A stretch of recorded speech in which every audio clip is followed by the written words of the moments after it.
Welcome to the verse-by-verse study of the book of Proverbs.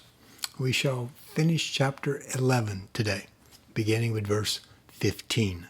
Whoever puts up security for a stranger will surely suffer, but whoever refuses to shake hands in pledge is safe. As we discussed back in chapter 6, God's wisdom says we should not go into business, have this financial relationship entanglement with someone that lacks character or someone we don't know very well. This word stranger in the Hebrew translates as foreigner, which means basically someone we don't know or someone with low character. So no matter how good the sales pitch is, if that person is not trustworthy, wisdom says do not shake their hand, meaning do not obligate yourself, do not get financially involved with such a person. You will surely suffer. As a banker of 30-some years, I can attest to the wisdom of that statement. Next, a kind-hearted woman gains honor, but ruthless men, meaning unkind men, gain only wealth. Biblical kindness is treating others as we wish to be treated, with mercy, grace, and having a compassionate, tender heart. Just like goodness, both kindness and goodness are fruits of the Spirit. Kindness is more about our attitude, and goodness is more about our actions flowing from that attitude. We could say kindness brings honor, but unkindness brings material wealth. But that would miss this word only. Ruthlessness does sometimes temporarily bring wealth, but it also brings dishonor. And more importantly, it always brings separation from God and God's guidance and blessings. Proverbs is consistently clear. Any wealth gained dishonestly will not bring peace, will not bring joy, will not bring contentment. It will only bring a hard heart and a parched soul. Scripture tells us, "For what shall it profit a man if he shall gain the whole world and lose his own soul?" Next in verse 17 we have this warning. Those who are kind benefit themselves, but the cruel bring ruin on themselves. In life, there's a simple choice each day. Do we have an attitude of kindness or do we have an attitude of unkindness? God promises those that sincerely choose to be kind, they will be blessed. And those that choose to be unkind bring harm to others, but they also bring headache to themselves as well. Let's take a look at verse 18. A wicked person earns deceptive wages, but the one who sows righteousness reaps a sure reward. The verse is saying a dishonest, unkind person does gain wages, but these wages will prove to be deceptive. This gain may look attractive, but as noted in verse 16, soon that person will find that these ill-gotten gains bring no joy, no peace, no fulfillment, no security, only that heartache. Yet honest wages of the righteous always bring what's called here a sure reward from God. Next, we have a foundational statement of our Christian faith. Truly, the righteous attain life, but whoever pursues evil finds death. Following God and his wisdom will always lead to an abundant life. Rejecting God's wisdom, rejecting God, will lead to the opposite. Next, the Lord detests those whose hearts are perverse, meaning defiled, but he delights in those whose ways are blameless, pure. It's interesting that God finds some sinful behavior more detestable than others.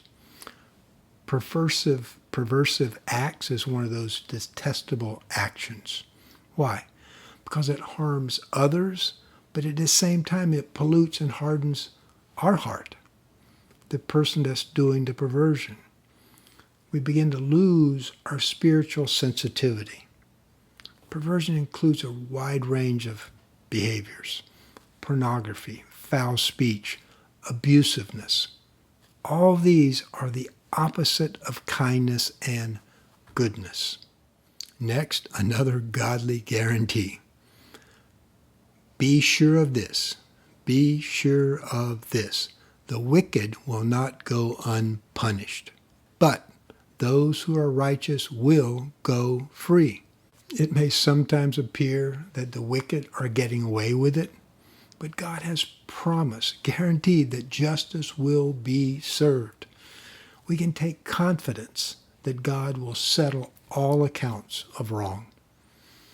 Our focus should not be on revenge or bitterness, but on gratitude.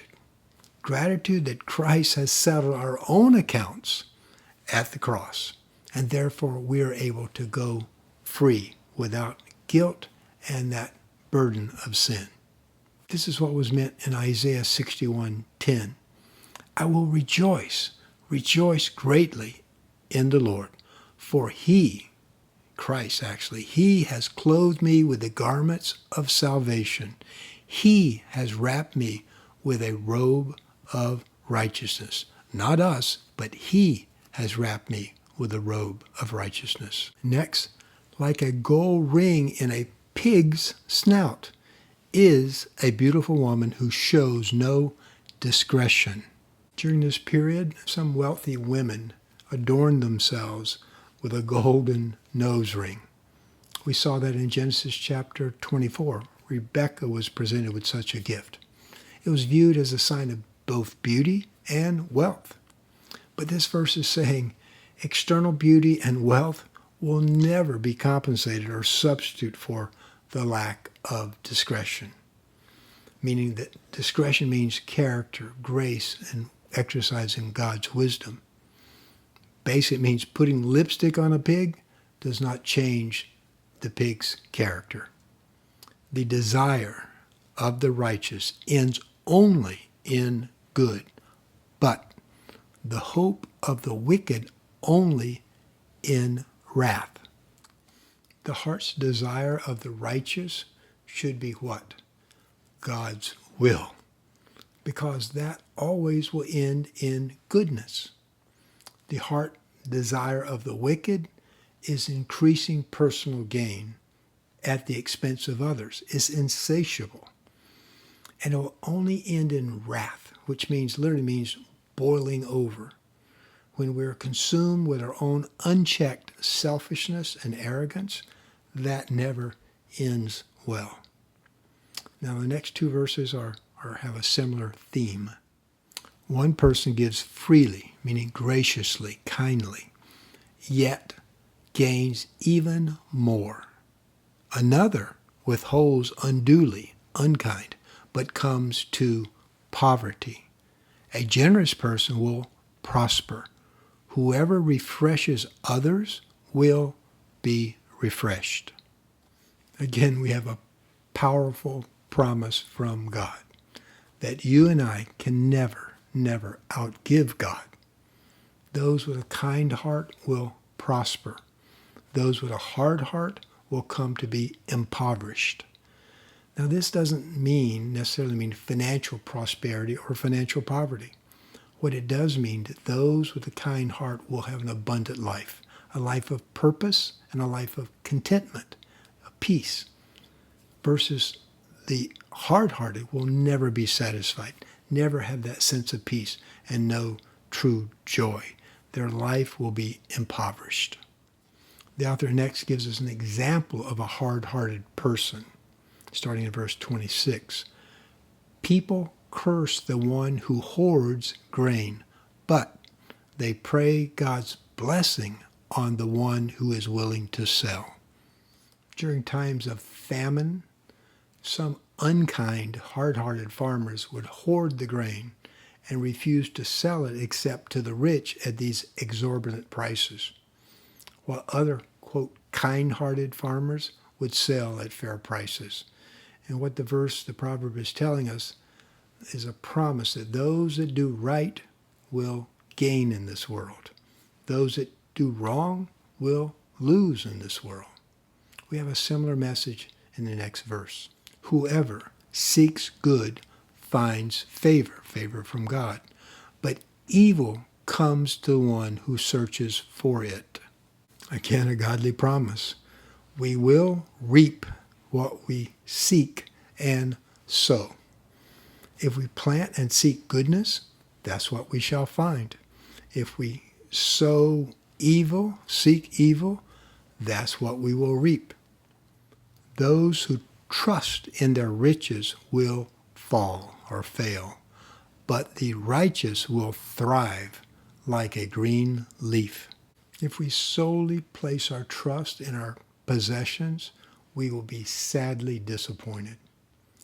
A life dedicated to just chasing possessions leaves a sad legacy of a life of barren fruit, a life that's empty, lonely, a withered, parched soul, as opposed to the life of the green leaf, a green leaf of kindness and goodness that is healthy, vibrant, growing, and has a legacy of good fruit. Whoever brings ruin on their family, meaning brings wickedness into their own house, will inherit only wind, and the fool will be servant to the wise. There's an implied but here. But the fruit of the righteous is a tree of life, and the one who is wise saves lives. Those that foolishly or purposefully reject God's wisdom, they negatively impact themselves, but they also negatively impact the household, their family. They leave behind nothing of true value. Their legacy is only the wind, which means emptiness, sadness is gone. As opposed to the righteous, they leave a legacy of a tree of life. They bring life into a family. They leave their family a testimony of their abundant life walking with God. The chapter closes with, again, a repeated promise. If the righteous receive their due on earth, how much more the ungodly and the sinner will receive their due. So again, we close with that promise. The promise is that God will bless those that choose to walk with him in both this life and the next. Good deeds will always receive their due. Likewise, for the wicked, bad deeds will always receive their due. That concludes chapter 11. Next week, chapter 12. Until then, may God bless you and your family with both grace and peace. Aloha.